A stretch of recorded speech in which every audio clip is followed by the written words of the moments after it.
Hello दोस्तों, दर्द भरी हिंदी कहानियाँ में आप सबका बहुत बहुत स्वागत है। आगे बढ़ने से पहले यदि आपको यह स्टोरी पसंद आए तो प्लीज़ वीडियो को लाइक करें, शेयर करें और हमारे चैनल को सब्सक्राइब करना ना भूलें। उस दिन सवेरे ही माधवी की मम्मी की किटी फ्रेंड निया उनके घर आई। उनकी कॉलोनी में उनकी छवि मैरिज ब्यूरो की मालकिन की थी। किसी की बेटी तो किसी की बेटी की शादी करवाना उनका मनपसंद टाइम पास था। वे कुछ फोटोग्राफ्स दिखाने के बाद एक तस्वीर पर उंगली रखकर बोली, देखो माया बहन, इस एनआरआई लड़के को सुंदर लड़की की तलाश है। इसके अमेरिका की सिटीजनशिप है और यह अकेला है, इसलिए इस पर किसी जिम्मेदारी का बोझ नहीं है। इसकी सैलरी भी अच्छी है, खुद का घर है, इसलिए दूसरी चिंता भी नहीं है। बस गोरी और सुंदर लड़की की तलाश है। फिर तिरछी नज़रों से माधवी की ओर देखते हुए बोली, उसकी इच्छा तो यह हमारी माधवी को देखकर ही पूरी हो जाएगी। हमारी माधवी जैसी सुंदर लड़की तो उसे कहीं भी ढूंढने से नहीं मिलेगी। यह सब सुन रही माधवी का चेहरा अभिमान से चमक उठा। उसे अपने सौंदर्य का एहसास और गुमान तो शुरू से ही था। वह जानती थी कि वह दूसरी लड़कियों से कुछ हटकर है।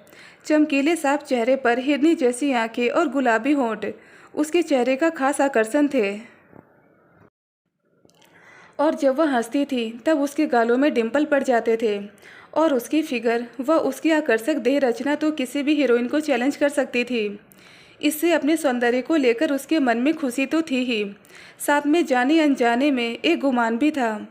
मीरा ने जब उस एनआरआई लड़की की तस्वीर हाथ में ली तो उसे देखते उनकी भौवें तन गई।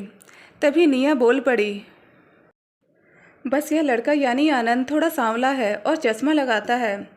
लग गई ना सोने की थाली में लोहे की कील। माया मन ही मन भुनभुनाई। उन्हें लगा कि मेरी माधवी शायद इसे पसंद नहीं करेगी, पर प्लस पॉइंट इस लड़के में यह था कि यह निया के दूर के किसी रिश्तेदार का लड़का था। इसलिए एनआरआई लड़के के साथ जुड़ी हुई मुसीबतें व जोखिम इस केस में नहीं थी। जाना पहचाना लड़का था और निया एक जिम्मेदार के तौर पर बीच में थी ही। फिर कुछ सोचकर माया बोली, ओह बस इतनी सी बात है। आजकल ये सब देखता कौन है, और चश्मा तो किसी को भी लग सकता है, और इंडियन है तो रंग तो सांवला होगा ही। बाकी जैसा तुम कहती हो लड़का स्मार्ट भी है, समझदार भी। फिर क्या चाहिए हमें, क्यों माधवी? अपने ख्यालों में खोई नेल पेंट कर रही माधवी ने कहा, हूँ यह बात तो सही है। तब निया ने कहा, तुम भी एक बार फ़ोटो देख तो लो, कुछ बात बने। बाद में देख लूँगी आंटी, अभी तो मुझे देर हो रही है। पर तस्वीर देखने की चाहत तो उसे भी हो गई थी। माया ने निया को इशारे में ही समझा दिया कि अब बात आगे बढ़ाओ, बाकी बात मैं संभाल लूँगी। माया और माधवी के पापा दोनों की इच्छा यह थी कि माधवी जैसी आज़ाद ख्याल और बिंदास लड़की को ऐसा पति मिले जो उसे संभाल सके और समझ सके, साथ में उसे अपनी मनपसंद लाइफ भी जीने को मिले। उसकी ये सभी इच्छाएं आनंद के साथ पूरी हो सकती थी। निया ने जाते जाते कहा, माधवी तुम जल्दी बताना, क्योंकि मेरे पास ऐसी बहुत सी लड़कियों की लिस्ट है जो परदेसी दूल्हे को झपट लेने की ख्वाहिश रखती है। निया के जाने के बाद माया ने माधवी के हाथ में तस्वीर थमा दी। देख ले बेटा, लड़का ऐसा है कि तेरी तो ज़िंदगी ही बदल जाएगी। हमारी तो हाँ ही समझ ले, तू भी ज़रा अच्छे से सोच लेना। पर माधवी तस्वीर देखते ही सोच में डूब गई। तभी उसकी सहेली विनीता का फ़ोन आया। माधवी ने अपने मन की उलझन उसे शेयर की तो पूरे उत्साह से विनीता कहने लगी, अरे इसमें क्या है, शादी के बाद भी तो तू अपना एक ग्रुप बना ही सकती है, और सबके साथ अपने पति को भी शामिल करके तू और भी मज़े से लाइफ एंजॉय कर सकती है। फिर वह तो फॉरेन कल्चर में पला बड़ा लड़का है, उसकी थिंकिंग तो मॉडर्न होगी ही। अब तो दूसरा कुछ सोचने के बजाय उससे शादी करने के बारे में ही सोचना शुरू कर दे। विनीता की बात माधवी समझ गई तो उसने हाँ कह दिया। इसके बाद सब कुछ जल्दी जल्दी होता गया। 2 महीने बाद निया का दूर का वह भतीजा लड़कियों की एक लिस्ट लेकर इंडिया पहुंच गया। उसे सुंदर लड़की तो चाहिए ही थी, पर साथ में वह भारतीय संस्कारों से रंगी भी होनी चाहिए थी। ऐसी जो उसे भारतीय भोजन बनाकर प्यार से खिलाए, साथ ही वह मॉडर्न सोच और लाइफस्टाइल वाली हो ताकि उसके साथ एडजस्ट हो सके। पर उसकी लिस्ट की सभी मुलाकात के बाद एक एक करके रिजेक्ट होती गई। तब एक दिन सुबह माधवी के पास निया का फ़ोन आया, शाम को 7 बजे तक रेडी हो जाना, आनंद के साथ मुलाकात करनी है। और हाँ, माया से कहना कि वे तुझे अच्छी सी साड़ी पहनाए। साड़ी पर क्यों, मुझ पर जीन्स ज़्यादा सूट करती है। कहते हुए माधवी बेचैन हो गई। वह तुम्हारी समझ में नहीं आएगा। तुम साड़ी यही समझकर पहनना कि उसमें तुम ज़्यादा सुंदर और अट्रैक्टिव लगती हो। निया आंटी की बात पर गर्व से हंस पड़ी माधवी। हाँ वह तो है। और उस दिन शाम को वह जब आकर्षक लाल रंग की डिजाइनर साड़ी पहनकर होटल शालिग्राम की सीढ़ियाँ चढ़ रही थी, उसकी अदा देखने लायक थी। होटल के मीटिंग हॉल में माधवी को दाखिल होता देख सोफे पर बैठा आनंद उसे देखता ही रह गया। निया ने जानबूझकर उसे माधवी का फोटो नहीं भेजा था, ताकि मिलने के बाद ही आनंद उसे ठीक से जान ले, परख ले। निया को वहीं छोड़कर दोनों होटल के कॉफ़ी शॉप में चले गए। प्लीज कहकर आनंद ने उसे चेयर दी। माधवी उसकी सोच से भी अधिक सुंदर थी। हल्के से मेकअप में भी उसके चेहरे में गजब का निखार था। जैसा नाम वैसा ही रूप सोचता हुआ आनंद मन ही मन खुश था। फिर भी थोड़ी झिझक थी उसके मन में कि क्या उसे वह पसंद करेगी। ऐसा भी ना था कि आनंद में कोई दमखम ना था, और अब तो कंपनी उसे प्रमोशन देकर उसकी आमदनी भी दुगनी करने वाली थी। फिर भी वह सोच रहा था कि अगर माधवी उसे पसंद कर लेती है तो वह उसके साथ मैच होने के लिए अपना मेकओवर भी करवा लेगा। मन ही मन यह सब सोचते हुए आनंद ने माधवी के सामने वाली चेयर ली। आनंद के बोलने का स्मार्ट तरीका, उसके चेहरे पर स्वाभिमान की चमक और उसका धीर गंभीर स्वभाव माधवी को प्रभावित कर गया। उसकी बातों में आत्मविश्वास भी झलकता था। कुल मिलाकर माधवी को आनंद का एटीट्यूड अपील कर गया। उस मुलाकात के बाद दोनों ने एक दूसरे को दूसरे दिन जवाब देना तय किया। पर उसी दिन रात में माधवी ने आनंद को फ़ोन लगाया। एक बात का डिस्कशन तो रह गया, क्या शादी के बाद मैं आगे पढ़ाई कर सकती हूँ, और क्या मैं आगे जाकर जॉब कर सकती हूँ। अगर आपको कोई ऐतराज़ नहीं तो मेरी ओर से इस रिश्ते को हाँ है। ओह, इसमें पूछने वाली क्या बात है। मैं मॉडर्न ख्यालात का हूँ, क्योंकि मॉडर्न समाज में पला बड़ा हूँ। नारी स्वतंत्रता मैं समझता हूँ, इसलिए जैसे तुम्हारी मर्जी होगी वैसा तुम कर सकोगी। आनंद को भी माधवी पसंद आ गई थी। उसे इतनी सुंदर पत्नी मिलेगी, उसकी कल्पना ही उसको रोमांचित कर देने के लिए काफ़ी थी। फिर तो जल्दी ही दोनों की शादी हो गई। रिश्तेदारों की उपस्थिति में रजिस्टर मैरिज करके 4 ही दिनों के बाद आनंद ने अमेरिका की फ़्लाइट पकड़ ली, और उसके 2 महीने बाद आंखों में अमेरिका के सपने संजोए और दिल में मनपसंद जिंदगी की कल्पना लिए माधवी ने ससुराल का दरवाज़ा खटखटाया। जी, ऐसे सपने थे जिन्हें हर कुंवारी महत्वाकांक्षी और उत्साही लड़की देखती है। माधवी खुश थी, लेकिन एक हकीकत उसे खटक रही है। वह इतनी सुंदर और पति था सांवला। जोड़ी कैसे जमेगी उसके साथ उसकी, पर रोमांचित कर देने वाली परदेसी धरती ने उसे ज़्यादा सोचने का समय ही कहाँ दिया। कई दिन दोनों खूब घूमे। शॉपिंग पार्टी जो भी माधवी का मन किया आनंद ने उसे पूरा किया। फिर शुरू हुई दोनों की रूटीन लाइफ। वैसे भी सपनों की दुनिया में सब कुछ सुंदर सा मन भावनी होता है। जिंदगी की हकीकत तो वास्तविकता के धरातल पर आकर ही पता चलती है। एक दिन आनंद ने फरमाइश की, आज मेरा इंडियन डिश खाने को मन कर रहा है। Indian dish? यू मीन दाल चावल और सब्जी रोटी? मुझे ये सब बनाना नहीं आता। मैं तो अपने घर भी खाना कभी नहीं बनाती थी। माँ बोलती थी तब भी नहीं, और वैसे भी पूरा दिन रसोई में सिर फोड़ना मेरे बस की बात नहीं। मैं उन लड़कियों में नहीं जो अपनी ज़िंदगी, अपनी खुशियाँ घरेलू कामकाज के जंजालों में फंसकर बर्बाद कर देती हैं। चौंक उठा आनंद, फिर भी संभलते हुए बोला, अब मजाक छोड़ो। देखो मैं ये सब्जियाँ लेकर आया हूँ, तुम रसोई में जाओ, तुम्हारी हेल्प करने मैं आता हूँ। तुम्हें ये सब आता है तो प्लीज़ तुम ही बना लो ना। दाल सब्जी वगैरह मुझे तो भाती भी नहीं, और बनाना भी मुझे आता नहीं। और हाँ, 2 दिनों के बाद तो मेरी स्टडी शुरू होने वाली है। क्या तुम भूल गए? फिर मुझे टाइम ही कहाँ मिलेगा इन सब झंझटों के लिए। अच्छा यही रहेगा कि तुम किसी इंडियन लेडी को कुक के तौर पर रख लो। आनंद का दिमाग सन्ने रह गया। माधवी को हर रोज़ सुबह की चाय बनाने में भी नखरे करती थी, और ठीक से कोई नाश्ता भी नहीं बना पाती थी। लेकिन आज तो उसने हद ही कर दी थी। तो क्या यही है माधवी का असली रूप? लेकिन कुछ भी बोली बिना आनंद ऑफिस के लिए निकल गया।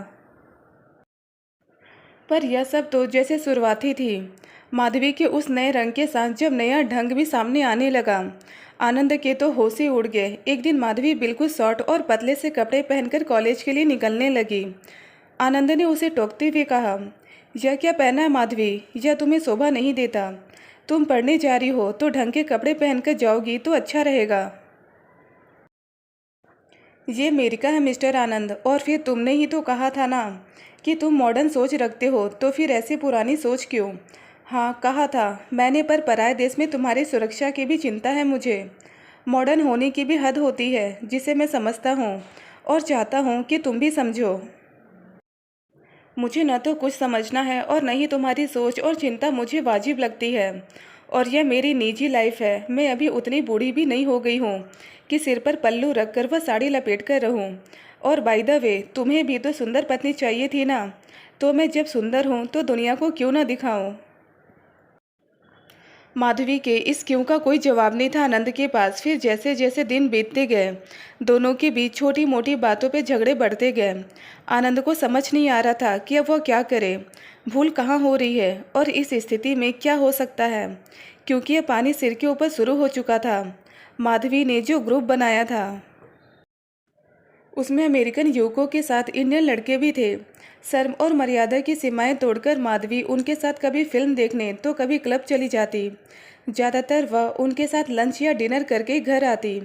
कई बार तो रात भर वह घर ही नहीं आती। आनंद के पूछने पर वह किसी सहेली या प्रोजेक्ट का बहाना बना देती। आनंद बहुत दुखी होता, उसे समझाने की कोशिश करता, पर माधवी उसके साथ बात करने से भी कतराती। आनंद को ज़्यादा परेशानी तो तब हुई जब माधवी अपने बॉयफ्रेंड्स को लेकर घर आने लगी। आनंद उनके साथ मिक्स होने या उन्हें कंपनी देने की कोशिश करता, तो माधवी सबके बीच उसके सांवले रंग और चश्मे को मजाक का विषय बना देती और अपमानित करती रहती। एक दिन इस सब से तंग आकर आनंद ने निया आंटी को फ़ोन लगाया। उसने यह सब बातें बताना शुरू ही किया था कि माधवी उसे फ़ोन छीनकर रोने जैसी आवाज़ में बोलने लगी। आंटी, आपने तो कहा था कि तुम वहाँ राज करोगी, जैसे चाहोगी रह सकोगी, पर आपका यह भतीजा तो मुझे अपने घर की कुक और नौकरानी बनाकर रखना चाहता है। मेरी फ्रीडम उसे रास नहीं आती। आनंद आश्चर्यचकित रह गया। उसने तब तय कर लिया कि अब से वह न तो किसी बात के लिए माधवी को रोकेगा, न ही टोकेगा। उसने माधवी को बोल दिया कि तुम अपनी मर्जी से जी सकती हो, अब मैं कुछ नहीं बोलूँगा। पर थोड़े दिनों के बाद आनंद ने नोटिस किया कि माधवी उसके साथ शारीरिक संबंध भी नहीं बनाना चाहती। उसे अचानक चक्कर भी आ जाता था। चेहरे की चमक पर भी न जाने कौन सा ग्रहण लगने लगा था। अब वह न तो अपने खाने का ध्यान रखती, न ही ढंग से आराम करती थी। देर रात तक दोस्तों और अनजान लोगों के साथ भटकते रहने की आदत से उसकी जिंदगी अव्यवस्थित बन चुकी थी। एक दिन रात को 3 बजे किसी अनजान आदमी ने माधवी के मोबाइल से आनंद को फ़ोन किया। आपकी वाइफ ने हैवी ड्रिंक ले लिया है और यह भी लगता है कि किसी ने उसके साथ रेप करने की कोशिश। आनंद सहम गया। फिर वहां पहुंचा तो देखा कि अस्त व्यस्त कपड़ों में बेसुध पड़ी माधवी बड़बड़ा रही थी। Please help me. पास में खड़े कुछ लोगों में से कोई बोला। इस होटल में पार्टी चल रही थी, शायद इसके दोस्तों नहीं। बाद में सब भाग गए। अगर आप चाहो तो पुलिस। नहीं नहीं, आनंद अच्छी तरह जानता था कि पुलिस को बुलाने से क्या होगा। उसने जल्दी से माधवी को उठाकर गाड़ी में लिटा दिया और घर की ओर रवाना हो गया। माधवी की ऐसी हालत देखकर उस कलेजा दहल गया था। आखिर वह पत्नी थी उसकी, जैसे भी थी वह प्यार करता था उसको। घर पहुंचते ही उसने अपने फ्रेंड व फैमिली डॉक्टर को बुलाया और फर्स्ट एड करवाया। उसके चेहरे और शरीर पे जख्म के निशान पड़ चुके थे। दूसरे दिन बेहोशी टूटने के बाद होश में आते ही माधवी पिछली रात उसके साथ जो भी घटना घटी थी उसे याद कर रोने लगी। आनंद ने उसे रोने दिया। जल्दी ही अच्छी हो जाओगी कहकर वह उसे तसल्ली देता रहा, पर क्या हुआ था उसके बारे में कुछ भी नहीं पूछा। खाना बनाने वाली मीना बहन की हेल्प से उसे नहलाया खिलाया। फिर उसे अस्पताल ले जाने की सोची। नहीं नहीं, मुझे अस्पताल नहीं जाना, मैं ठीक हो जाऊंगी, माधवी बोली। आनंद को लगा कि माधवी कुछ छिपा रही है। कहीं वह माँ तो नहीं बनने वाली, पर ऐसा नहीं हो सकता, क्योंकि वह तो कहती रही है कि बच्चे के बारे में तो अभी 5 साल तक सोचना भी मत। पहले मैं करियर बनाऊंगी, लाइफ को एंजॉय करूंगी, उसके बाद ही सोचूंगी फिर कौन सी बात छिपा रही है यह मुझसे। क्या इसके साथ वाकई रेप हुआ होगा? दुखी हो गया आनंद यह सोचकर। उसे जीवन का यह नया रंग भयानक लग रहा था। 2 दिन बाद आनंद जब शाम को घर आया तो देखा कि माधवी फिर से बेहोश जैसी पड़ी थी। उसे तेज बुखार था। आनंद परेशान हो गया। फिर बिना कुछ सोचे वह उसे अस्पताल ले गया। डॉक्टर ने जांच पड़ताल करने के बाद उसके ज़रूरी टेस्ट करवाए और उनकी रिपोर्ट्स निकलवाई। लेकिन रिपोर्ट्स हाथ में आते ही आनंद के होश उड़ गए। माधवी के बच्चेदानी में सूजन थी और इंटरनल ब्लीडिंग हो रही थी। डॉक्टर ने बताया कि उसे कोई संक्रामक रोग हो गया है। चेहरा हाथों में छिपाकर आनंद रो पड़ा। यह क्या हो गया मेरी माधवी को? वह शुरू से ही कुछ बता देती या खुद ट्रीटमेंट करवा लेती तो बात इतनी नहीं बढ़ती। ये तूने क्या किया माधवी? मेरे प्यार में तुझे कहाँ कमी नजर आई कि प्यार की खोज में तू भटक गई? काश तू मेरे दिल की आवाज़ सुन सकती। आनंद को डॉक्टर ने सांत्वना दी कि लुक मिस्टर आनंद, अभी भी उतनी देर नहीं हुई है। हम उनका अच्छे से अच्छा ट्रीटमेंट शुरू कर देंगे। सी विल बी ऑल राइट सुन। और वास्तव में डॉक्टर की इलाज और आनंद की केयर से माधवी की तबीयत ठीक होने लगी। लेकिन आनंद का धैर्य और प्यार भरा बर्ताव माधवी को गिल्टी फील करा देता था। अस्पताल से घर लाने के बाद आनंद माधवी की हर छोटी मोटी ज़रूरत का ध्यान रखता था। उसे टाइम पर दवा, चाय, नाश्ता व खाना देना और उसको मन से खुश रखने के लिए तरह तरह की बातें करना वह लगन से करता था। और माधवी की इन सब बातों ने आंखें खोल दी थी। ना समझी में उसने क्या क्या नहीं कहा था आनंद को। दोस्तों के सामने उसका तिरस्कार किया था। उसके रंग को लेकर सबके बीच उसका मजाक उड़ाया था और कई बार गुस्से और नफरत के कड़वे बोल बोली थी वह। यह सब सोचकर शर्म सी आती थी उसे। अपनी गोरी त्वचा और सौंदर्य के गुमान की वजह से उसने अपना चरित्र भी जैसे गिरवी रख दिया था। आनंद सांवला था तो क्या हुआ, उसके भीतर सब कुछ कितना उजला था। उसके इतने खराब एटीट्यूड के बाद भी आनंद के बर्ताव से ऐसा लगता था जैसे कुछ हुआ ही नहीं था। वह पूरे मन से उसकी केयर कर रहा था। माधवी सोचती थी कि मेरी गलतियों, नादानियों और अभिमान को अनदेखा कर आनंद मुझे प्यार करता रहा और मुझे समझाने की कोशिश करता रहा। लेकिन मैं अपनी आज़ादी का गलत इस्तेमाल करती रही। कुछ दिनों में माधवी के जख्म तो ठीक हो गए, पर उन्होंने अपने गहरे दाग छोड़ दिए थे। जब भी वह आईना देखती थी सहम जाती थी। पूरी तरह से ठीक होने के बाद माधवी ने आनंद के पास बैठकर अपने बर्ताव के लिए माफ़ी मांगी। आनंद गंभीर स्वर में बोला, देखो माधवी, मैं जानता हूँ कि तुम मेरे साथ खुश नहीं हो। मैं यह भी जानता हूँ कि मैं शक्ल सूरत में तुम्हारे लायक नहीं हूँ। काश मैं अपने शरीर का रंग बदलवा सकता, पर वह मुमकिन नहीं है। तब एक ही रास्ता नजर आता है मुझे कि तुम मेरे साथ जबरदस्ती रहने के बजाय अपना मनपसंद रास्ता खोज लो। इस बात पर माधवी चौंकी, मगर आनंद बोला, मेरा एक कलीग है, मेरे जैसी पोस्ट पर है और मेरी जितनी सैलरी मिलती है उसे प्लस पॉइंट यह है कि वह हैंडसम दिखता है, तुम्हारे जैसा गोरा और तुम्हारे जैसा ही फ्री माइंडेड है। अगर तुम हाँ कहो तो मैं बात कर सकता हूँ उससे, और हाँ, वह भी इंडिया का ही है, खुश रखेगा तुम्हें। आनंद, यह क्या बोल रहे हो तुम? माधवी चीख उठी। आनंद ऐसी बात करेगा यह उसकी सोच से भी परे था। मैं ठीक ही तो कह रहा हूँ, इस झूठ मूठ की शादी में बंधे रहने से अच्छा होगा कि हम अलग हो जाएं। मेरी ओर से आज से ही तुम आज़ाद हो। आनंद के होठों पर अपनी कांपती उंगलियां रखती माधवी कांपती आवाज़ में बोली, इस बात को अब यहीं पर स्टॉप कर दो आनंद। मैंने कहा ना कि मैंने जो कुछ भी किया वह मेरी भूल थी, मेरा घमंड और मेरी नासमझी थी। अपने सौंदर्य पर गुमान था मुझे, और उस गुमान के लिए तुम जो चाहे सज़ा दे सकते हो, पर प्लीज़ मुझे अपने से अलग मत करना। मैं नहीं जी पाऊँगी तुम्हारे बिना। तुम्हारे प्यार के बिना मैं अधूरी हूँ। जिंदगी का और रिश्तों का सच्चा सुख बाहरी चकाचौंध में नहीं होता, वह तो आंतरिक सौंदर्य में ही छिपा होता है। यह सच मुझे अच्छी तरह महसूस हो चुका है। इसके आगे ना बोल पाई माधवी। उसकी आंखों में आंसू भर गए। उसने हाथ जोड़ दिए और बोली, मेरी गलती माफ़ नहीं करोगे आनंद? माधवी के मुरझाए गालों पर बह रहे आंसुओं को पोंछता हुआ आनंद बोला, ठीक है, तो फिर इसमें भी जैसी तुम्हारी मर्जी। और यह कहकर वह मुस्कुराया तो माधवी हंस पड़ी। फिर आनंद ने अपनी बाहें फैलाई तो माधवी उनमें समा गई।